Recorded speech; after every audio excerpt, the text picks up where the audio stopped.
welcome back to another video. As you can see, I haven't got my gravel tyres on anymore. I've got these cyclocross tyres on. I did my first cyclocross race in 5 or 6 years in the weekend. Didn't go that well, but we'll talk about that later, and I'll also let you know why I will not be racing Unbound like I said I was going to be, and give you some more information on that as well. Go, go!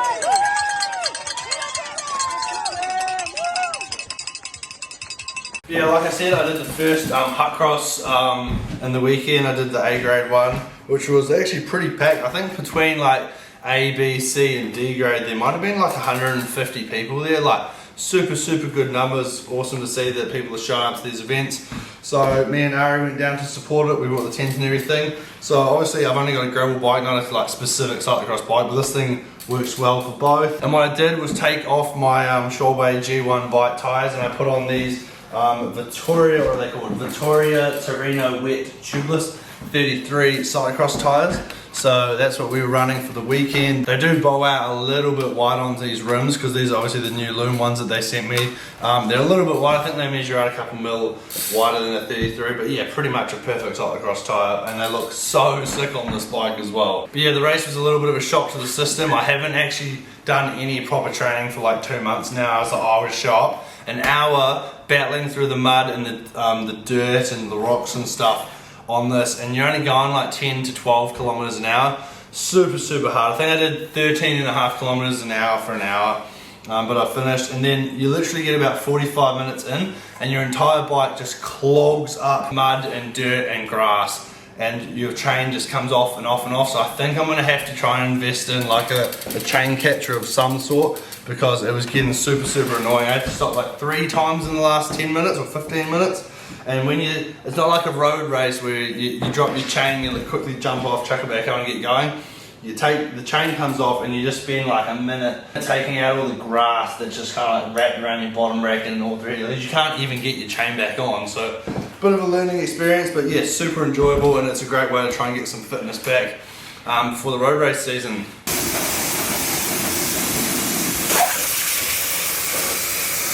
And also I've been playing around with this little Cyc Plus pump a little bit. We took it out on the ride the other day. I'm actually like, I'm not being paid to say any of this. I'm so impressed with these. I might even stock them in my shop if I can get hold of them. They're so small, they're so light, and they work very well.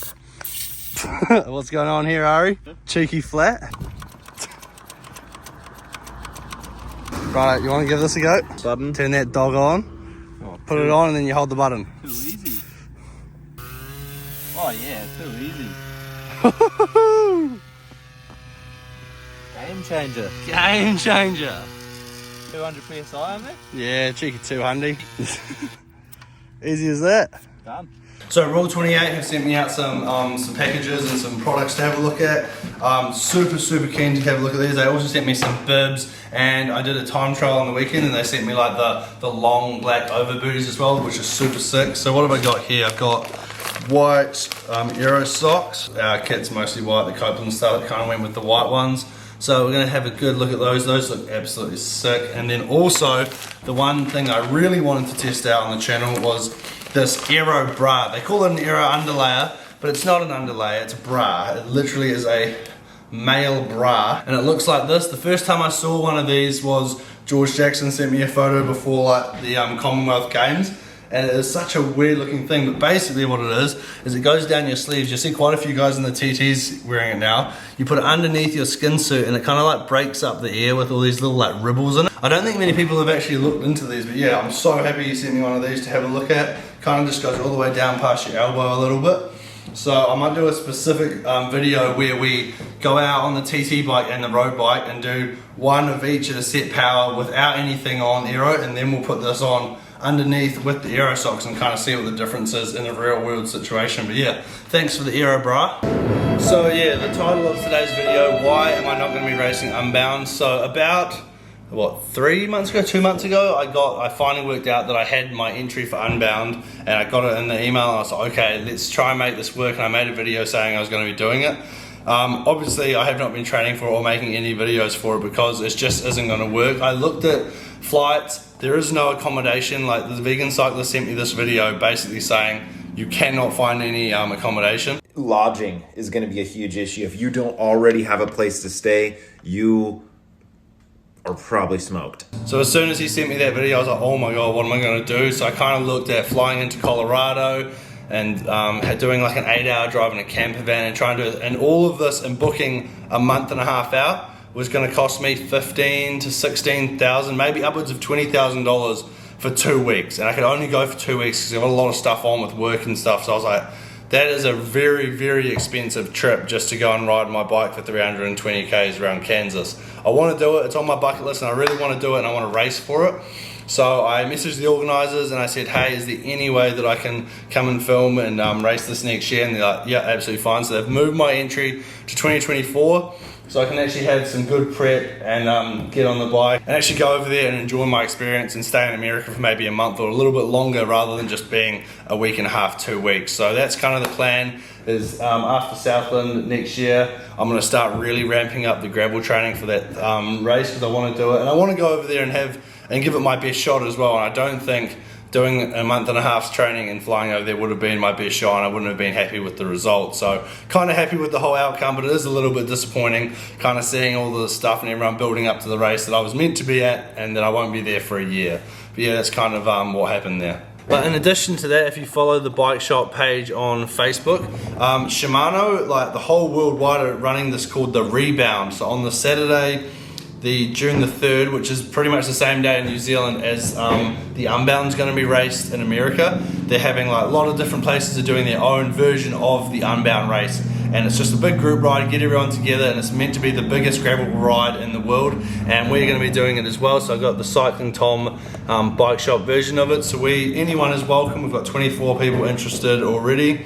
We're doing a 100-kilometer loop, coffees at the start at the shop and then coffee and food at the end at the shop. Just a pretty easy loop. I think it's got 800 meters of climbing in it, probably 30 to 40% gravel, and it's just going to be a no-drop ride to the top of every climb. We'll wait for everyone. So if you're in Wellington or Palmy and you want to come down, we'll have food and coffees and everything, and a follow car and tools and stuff, so you don't have to worry if you get a puncture. Yeah, so if you want to come along to that, Shimano and Taylor are also sending me a set of GRX 650B wheels and a whole load of Shimano and Pro stuff to give away at the ride as well. So if you're keen and you're like around the Waiapa area, definitely come by and jump on that ride with us. But yeah, also before that ride, a little bit of maintenance on the gravel bike. I've finally decided and got the parts to make this thing 2x. So obviously at the moment we're running a 42, 1142 1x configuration. I've had this going the whole time. I only run the right hand shifter, so that's the only one that works. Left hand one literally does absolutely nothing. So I've finally got the front derailleur, I've got the chain rings, I've got a 4832 I think it is that Taylor sent me. And we're going to be making that into a 2x setup. So we're going to take this to the shop, and Ari's with me at the moment, and we're going to turn this into a 2x so that it's all ready for that Rebound ride. I've also got to bring these D67 wheels with me as well, because I've got to send these to Keegan, who's going to be racing them in Belgium. The joys of running an elite cycling team.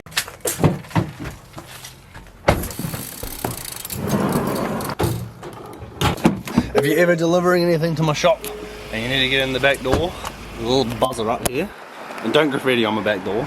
You'll push this little thing,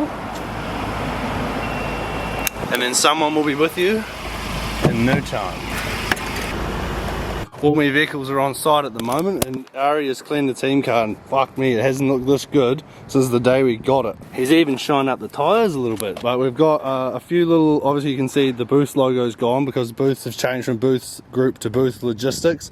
So we've got a new sticker to go on there, and we obviously got to get new banners and stuff for the whole back of it, and the big banner that goes over the top as well. We've got to get a new one of them. Right, in the office, this is what I got. So I got the GRX front derailleur. I actually bought this when I got the group set and I didn't know if I was ever going to use it, but quite happy that I kept it. So front derailleur, and then I have two chain rings, and they just bolt straight onto the 1x cranks as well, which is pretty happy with. So that's 48 and that is a 31.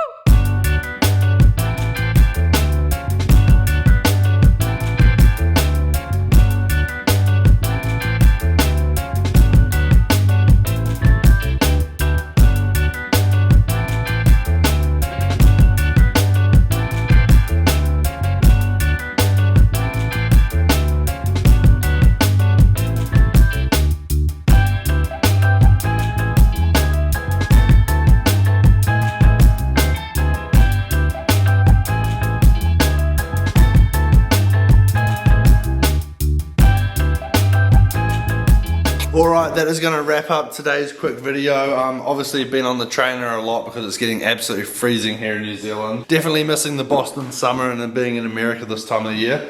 But yeah, it's going to wrap up today's video. If you did enjoy it, please give it a thumbs up and subscribe to the channel. We're almost at 20,000 subscribers. Cheers guys.